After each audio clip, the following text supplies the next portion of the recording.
আমরা প্রেক্ষাগৃহে মুক্তি পেয়েছে ঢাকাই সিনেমার সুপারস্টার শাকিব খানের দরদ সিনেমা। গত 15 নভেম্বর থেকে বাংলাদেশ সহ 20টি দেশে চলছে এই ছবি। রোমান্টিক থ্রিলার গল্পের দরদে দর্শকদের মাঝে মুগ্ধতা ছড়িয়েছেন শাকিব। তার অভিনয় সবার প্রশংসা কুড়িয়েছে। এদিকে দরদ মুক্তির সময় বরবাদ সিনেমার শুটিংয়ে মুম্বাই ছিলেন শাকিব খান, যে কারণে এখনও প্রেক্ষাগৃহে গিয়ে নিজের সিনেমাটি উপভোগ করতে পারেননি তিনি। তবে এবার সেই অপেক্ষার পালা শেষ।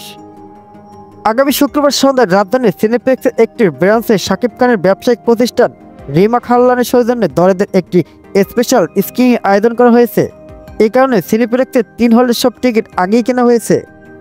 খোঁজ নিয়ে জানা যায় শাকিব খান ছাড়াও বাংলাদেশের শোবিজ অঙ্গনের অনেক এই স্পেশাল স্ক্রিনে উপস্থিত থাকবেন। ছবিটি উপভোগ করে এই সুপারস্টার তার অনুভূতি ও সিনেমা কর্মপরিকল্পনা জানাবেন। শাকিবের সঙ্গে তার ব্যবসায়িক প্রতিষ্ঠানের পরিবারের সদস্যরাও সেদিন তার সঙ্গে বসে দরদ উপভোগ করবেন। ভিডিওটা ভালো লাগলে অবশ্যই ভিডিওতে একটি লাইক করে দিন এবং চ্যানেলটি সাবস্ক্রাইব করে দিন। ধন্যবাদ।